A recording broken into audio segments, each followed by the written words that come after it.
إن الحمد لله نحمده ونستعينه ونستغفره ونؤمن به ونتوكل عليه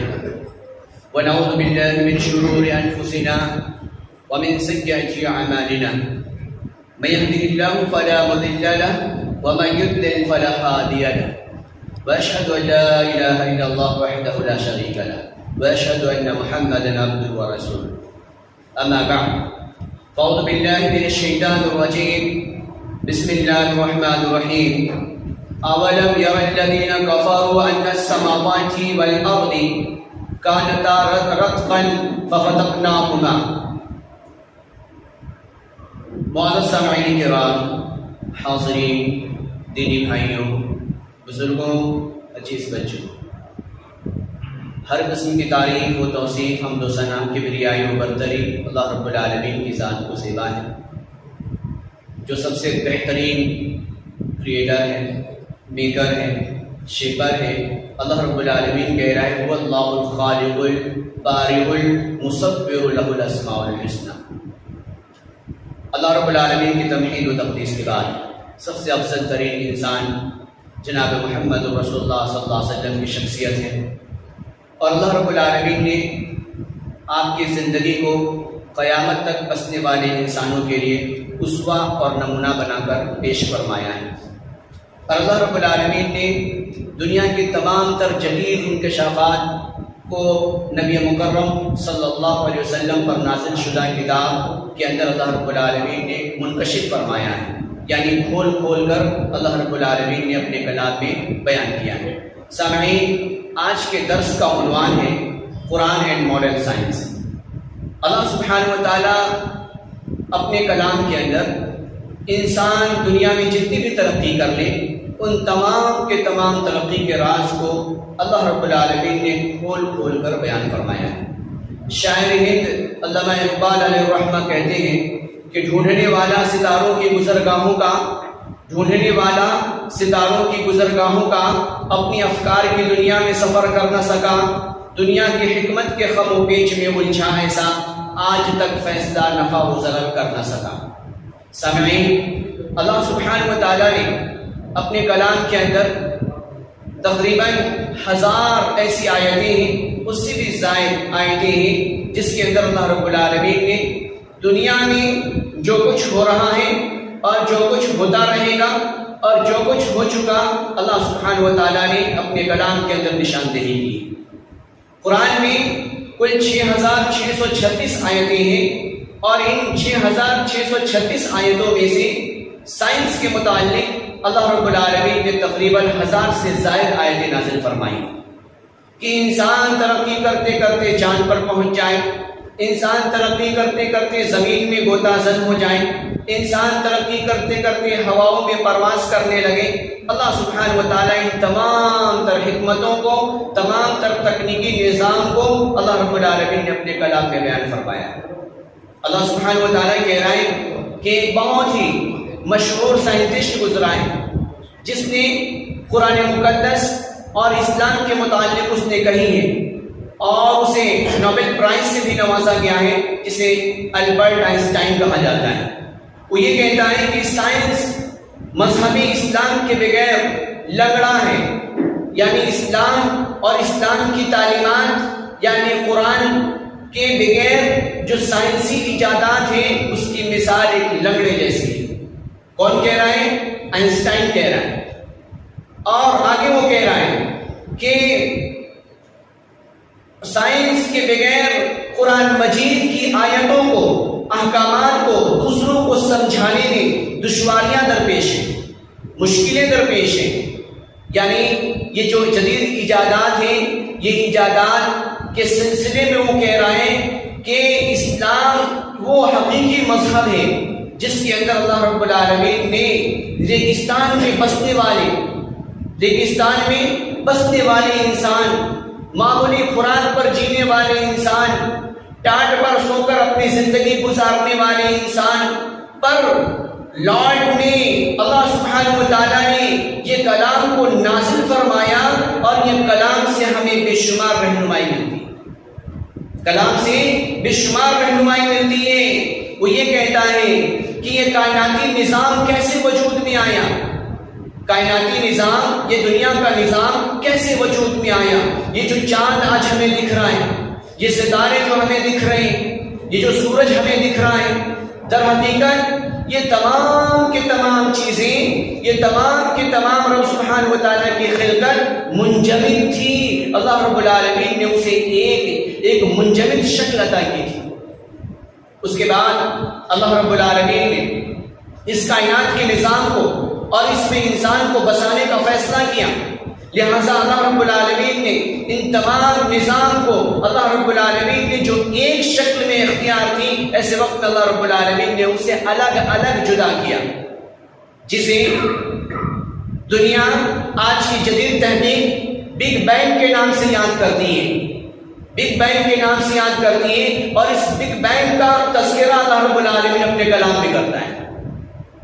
کہ لاکھوں برس پہلے اس کائنات میں ایک دھماکہ ہوا، اور دھماکہ ہونے کی وجہ سے اللہ رب العالمین نے چاند کو جدا کر دیا، ستاروں کو جدا کر دیا، سورج کو جدا کر دیا، تمام کہکشائیں جدا ہو گئیں، اور جدا ہونے کے بعد یہ کائناتی نظام وجود میں آ گیا۔ اللہ سبحانہ و تعالیٰ اس بگ بینگ کا تذکرہ سورہ انبیاء کی آیت نمبر 30 میں اللہ سبحانہ و تعالیٰ کرتا ہے۔ کیسے؟ اللہ رب العالمین نے کہا اَوَلَمْ يَرَ الَّذِينَ كَفَرُوا أَنَّ السَّمَاوَاتِ وَالْأَرْضِ كَانَتَا رَتْقًا فَفَتَقْنَاهُمَا۔ اللہ رب العالمین کہہ رہا ہے، اور کیا کافر نافرمان لوگ نہیں دیکھتے کہ یہ تمام کی کائنات کا نظام، آسمان، یہ زمین، یہ سیر سورج، یہ سب کے سب اکائی کی شکل میں تھے، یعنی ایک ہی چیز تھا۔ جب اللہ رب العالمین نے اسے پیدا کیا، پھر اس کے بعد اللہ رب العالمین نے اسے جدا کیا، اور یہ تمام کی تمام چیزوں کو ایک دھماکے کے ذریعے سے اللہ رب العالمین نے اسے پھاڑ کر الگ الگ شکلیں عطا فرمائی۔ اندازہ لگائیں، رب سبحانہ و تعالیٰ کا کلام جو کہ عرب کی ریگستان میں نازل ہونے والا کلام، یا آج کے لیٹسٹ ٹیکنالوجی کی نشاندہی کر رہی ہے۔ آج انسان تحقیق کر کے اس چیز کو ثابت کرنے میں لگا ہے، اور اللہ سبحانہ و تعالیٰ 1445 برس پہلے نبی مکرم صلی اللہ علیہ وسلم پر قرآن کو نازل کر کے اللہ رب العالمین نے آج کے اس بگ بینگ کو اللہ رب العالمین نے منکشف کر دیا۔ اللہ رب العالمین نے بالکل صاف صاف بیان فرما دیا۔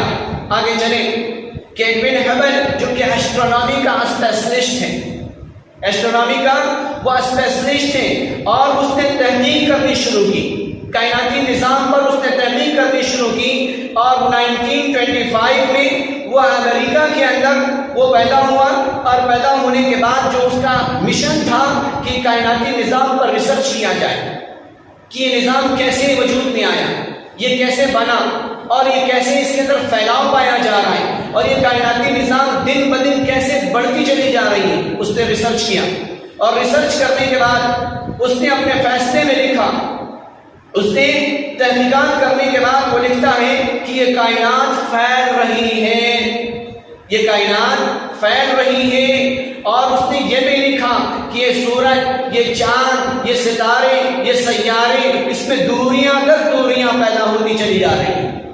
اللہ رب العالمین کا کلام کہتا ہے سورہ ابراہیم میں آیت نمبر 33 میں اللہ رب العالمین کہہ رہے ہیں سخر الشمس والقمر دائبین وسخر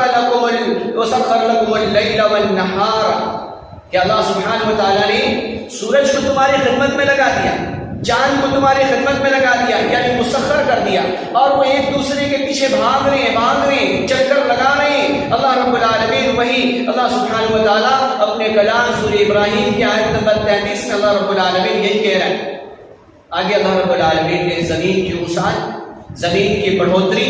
زمین کے اندر وسعت کا پیدا ہونا اللہ سبحانہ و تعالیٰ نے اس کی بھی وضاحت کی ہے، جو ایڈوین ہبل اپنی کتاب کے اندر لکھتا ہے کہ یہ زمین پھیل رہی ہے 1445 برس پہلے۔ اللہ سبحانہ و تعالیٰ اپنے کلام میں سورہ زاریات کی آیت نمبر 47 میں اللہ سبحانہ و تعالیٰ کہہ رہا ہے وَالسَّمَاءَ بَنَيْنَاهَا بِأَيْدٍ وَإِنَّا لَمُوسِعُونَ۔ اللہ رب العالمین سورہ ذاریات کی آیت نمبر 47 میں کہہ رہا ہے اور آسمانی کائنات کو ہم بڑی قوت اور طاقت کے ذریعے سے پھیلا رہے ہیں۔ اللہ رب العالمین کہہ رہا ہے کہ آسمانی نظام کو پوری قوت کے ساتھ، پوری طاقت کے ساتھ ہم اسے پھیلا رہے ہیں، اور پھیلانے کا نتیجہ یہ ہے کہ چاند ستاروں سے دوریاں اختیار کر رہی ہیں، سورج سے دوریاں اختیار کر رہی ہیں، اور تمام کے تمام ستارے، سیارے، سورج، چاند ایک دوسرے کے پیچھے بھاگ رہے ہیں۔ لاکھوں برس پہلے اللہ رب العالمین نے اس کائنات کو بنایا، اور اس وقت سے لے کر یہ بھاگ رہے ہیں، اور ان کے اندر اللہ رب العالمین دوریاں پیدا کرتا چلا جا رہا ہے۔ آج یہ سائنسی تحقیق اس بات کو ثابت کرنے میں لگی ہے، لیکن رب کا کلام 1445 برس پہلے ہی اس کو واضح اور صاف کر کے بتا دیا۔ اب یہ ساری چیزوں کی حقیقت ہمیں کیسے پتا چلا؟ اس کی حکمت کو جاننے کے لیے بھی اللہ رب العالمین نے سب سے پہلے مسلم سائنٹسٹ کو منتخب فرمایا۔ سب سے پہلے جو ایسٹرونومی اور چاند ستارے سیاروں کی گردش پر ریسرچ کرنے والا وہ مسلم سائنٹسٹ تھا، اور اس نے سب سے پہلے ٹیلیسکوپ بنائے، اور ٹیلیسکوپ بنانے کے بعد اس نے آسمان کی طرف لگایا، اور لگانے کے بعد چاند کی کیفیات کو، ستاروں کی کیفیات کو، وہ تمام کیفیات کو ماپنا شروع کر دیا۔ دیکھیں اللہ سبحانہ و تعالیٰ نے ایمان والوں کو کتنی حکمتیں عطا کی ہیں، لیکن ہم ہیں جو لیانی میں اپنے وقت کو ضائع کر دیا کرتے ہیں، قرآن پر ہم تدبر نہیں کرتے، قرآن پر ہم تدبر نہیں کرتے۔ وہ سائنٹسٹ کون تھا؟ آگے اس کے نام بھی بیان کیے جائیں گے۔ آگے چلیں، اسٹیفن ہاکنگ جو ابھی چند سال پہلے اس کا گزر ہوا ہے، اس دنیا سے وہ فوت ہوا، وہ عصر حاضر کا بہت ہی عظیم ایسٹرونومی کا اسپیشلسٹ مانا جاتا ہے۔ یہ brief of history of time کے اندر وہ لکھتا ہے، یعنی اس کی ایک کتاب ہے، اور اس کتاب کے اندر اسی چیز کو ثابت کرنے میں لگا ہوا ہے کہ زمین پھیل رہی ہے۔ اسٹیفن ہاکنگ جو ہے اسی بات کو ثابت کر رہا ہے اپنی کتاب کے اندر کہ زمین پھیل رہی ہے، اور قربان جاؤ رب کے نظام پر، رب کے کلام پر، کہ اللہ سبحانہ و تعالیٰ ریگستان میں بسنے والے انسانوں کے اوپر کلام کو نازل کر کے اللہ رب العالمین 1445 برس پہلے آج کی ایجادات کو صاف صاف بیان کر رہا ہے۔ آگے چلیں، مسلم سائنٹسٹ ابو اسحاق ابراہیم ابن جندب جو کہ 776 عیسوی میں پیدا ہوا، اور اس نے ٹیلیسکوپ بنائے، اور ٹیلیسکوپ بنانے کے بعد اس نے چاند کو دیکھا۔ آج دنیا جو چاند پر جا رہی ہے، اسرو کی تھیوری اور اپنے یان کو بنا کر جو چاند پر کمندیں ڈالتی ہوئی نظر آ رہی ہے، ناسا کی ٹیکنیک جو چاند پر انسانوں کو بھیجتی ہوئی نظر آ رہی ہے، اگر یہ ٹیلیسکوپ نہیں ہوتا،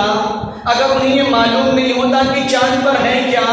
اور وہ مسلم سائنٹسٹ اگر اسے وجود میں نہ لاتا، ابو اسحاق ابن ابراہیم اگر وجود میں نہ لاتا، تو کیسے یہ انسان آج کے موجودہ وقت کا انسان کیسے پہنچ سکتا تھا، اور فیس ٹو فیس اپنے چاہنے والوں کو وہ کیسے دیکھ سکتا تھا؟ اللہ رب العالمین نے مسلمانوں کو یہ اعجاز عطا کیا ہے، مسلمانوں کو یہ اعجاز عطا کیا ہے۔ ابو اسحاق ابن ابراہیم بن جندب نے 776 میں ٹیلیسکوپ بنا دیا، اور ایسٹرونومی پر وہ ریسرچ کرنا شروع کر دیا، اور ریسرچ کرتے کرتے وہ اس نے دنیا کو یہ چیزیں دکھلا دی اور بتلا دیا کہ یہ چاند ہے، یہ ستارے ہیں، اس کے اندر خلائیں ہیں، اس کی کیفیات یہ ہیں، اس کی بناوٹ یہ ہے، اس میں نشانات یہ ہیں، اس نے ساری چیزوں کو کھول کر رکھ دیا۔ اس کے بعد دنیا اور ترقی کی، اور ترقی کرنے کے بعد اٹلی کے اندر ایک اور مشہور سائنٹسٹ پیدا ہوا، جسے ہم اور آپ اور کتابوں کے اندر بچوں کو پڑھایا جاتا ہے گیلیلیو کے نام سے، کہ گیلیلیو نے سب سے پہلے تو اس مسلم سائنٹسٹ نے اسکوپ بنائے، ٹیلیسکوپ بنائے، اور اسی کو اور بھی پروموٹ کیا گیلیلیو نے، اور گیلیلیو نے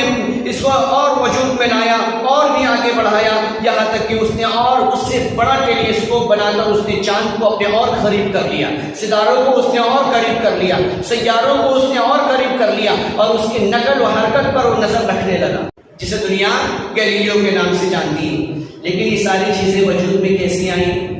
اور وجود میں آئی تو اللہ رب العالمین کلام میں 1445 برس پہلے ہی صاف صاف اللہ رب العالمین نے بیان کر دیا کہ زمین اور یہ ستارے، یہ سیارے، یہ سارے کے سارے منجمد تھے۔ ایک دھماکہ ہوا اور دھماکے ہونے کے ساتھ اللہ رب العالمین نے اس کائناتی نظام کو بسانا شروع کر دیا، تاکہ انسان کو بسانا تھا اور محمد رسول اللہ صلی اللہ علیہ وسلم کو انسانیت کی ہدایت کے لیے، انسانیت کی رہنمائی کے لیے اس کائنات میں مبعوث فرمانا تھا۔ لہذا اللہ رب العالمین نے کائناتی نظام کو وجود میں لا کر دکھایا۔ آگے چلے، آج انسان چاند پر جا رہے ہیں۔ کبھی ہم نے یہ محسوس کیا جو چاند پہ جو سواریاں جا رہی ہیں وہ کیسے وجود میں آئی؟ اللہ رب العالمین نے اس کا بھی تذکرہ کیا ہے۔ جیولوجی کے اندر اللہ سبحانہ و تعالیٰ نے اس کا تذکرہ کیا ہے۔ اللہ رب العالمین کہہ رہا ہے سورہ انعام کے آیت نمبر 38 میں اللہ سبحانہ و تعالیٰ کہہ رہا ہے وَمَا مِن دَابَّةٍ فِي الْأَرْضِ وَلَا طَائِرٍ يُطِيرُ بِجَنَاحَيْهِ، کہ کوئی وہ پرندہ، وہ جانور جو زمین میں رہا کرتے ہیں، وہ پرندے جو فضاؤں میں اڑا کرتے ہیں، اللہ سبحانہ و تعالیٰ نے ان پر بھی نگرانی کیے ہوئے ہیں اور اللہ رب العالمین نے ان کے نظام کو بھی سنبھالے ہوئے ہیں۔ اللہ رب العالمین آگے اللہ سبحانہ و تعالیٰ سورہ النحل میں اللہ رب العالمین کہہ رہے ہیں اَوَلَمْ يَرَوْا إِلَى الطَّيْرِ، کیا تم نہیں دیکھتے پرندوں کو، کیا تم نہیں دیکھتے پرندوں کو مُسَخَّرَاتٍ فِي جَوِّ السَّمَاءِ، کہ اللہ سبحانہ و تعالیٰ آسمان کی بلندی میں کیسے پرندوں کو اللہ رب العالمین روکے رکھا ہے، پرندوں کو اللہ رب العالمین نے کیسے روکے رکھا ہے۔ یمسکہن الا اللہ، بھلا کون ہے جو ہواؤں میں روک کر دکھائے پرندوں کو؟ تو وہ اللہ ہے، وہ اللہ سبحانہ و تعالیٰ ہے جو پرندوں کو فضاؤں میں روک کے رکھا ہے۔ انسان نے تحقیق کیا، انسان نے ریسرچ کیا اور ریسرچ کرنے کے بعد اس سے اندازہ لگایا کہ جب پرندے فضاؤں میں رہ سکتے ہیں تو کیوں کر انسان کی 60 کلو کا جسامت، یہ گوشت والا جسم، اسے بھی کیسے فضاؤں میں کیوں نہیں لہرایا جائے، اسے اس کی منزل مقصود تک کیوں نہیں پہنچایا جائے، آسانی کے ساتھ اسے مکہ المکرمہ پہنچا کر اللہ کے گھر کی زیارت کا شرف سے کیوں نہ حاصل کرایا جائے۔ تو لہٰذا انسان نے اور زیادہ ترقی کی اور ترقی کرنے کے بعد ایروپلین بنا ڈالی، ترقی کرنے کے بعد انسان نے ایروپلین بنا ڈالی۔ حالانکہ اللہ سبحانہ و تعالیٰ کا کلام کہہ رہا ہے کہ اللہ سبحانہ و تعالیٰ کہہ رہا ہے کہ ہم نے پرندوں کو ہواؤں میں اڑایا اور ہواؤں میں اڑانے کے بعد ان کے پنکھ کے ذریعے سے ہم نے اسے فضاؤں میں محفوظ کر کے روکے رکھا۔ فِي جَوِّ السَّمَاءِ مَا يُمْسِكُهُنَّ إِلَّا اللَّهُ، تو بھلا کون ہے جو پرندوں کو فضاؤں میں روک کر دکھائے؟ وہ اللہ سبحانہ و تعالیٰ کے ساتھ ہیں۔ اور انسانوں نے ان پرندوں پر ریسرچ کیا، یہاں تک کہ ایک پرندہ ہے جو پیسیفک اوشین کے اندر پایا جاتا ہے، وہ پرندہ 6 مہینے کے اندر 24,000 کلومیٹر کی ڈسٹینس کو طے کرتا ہے۔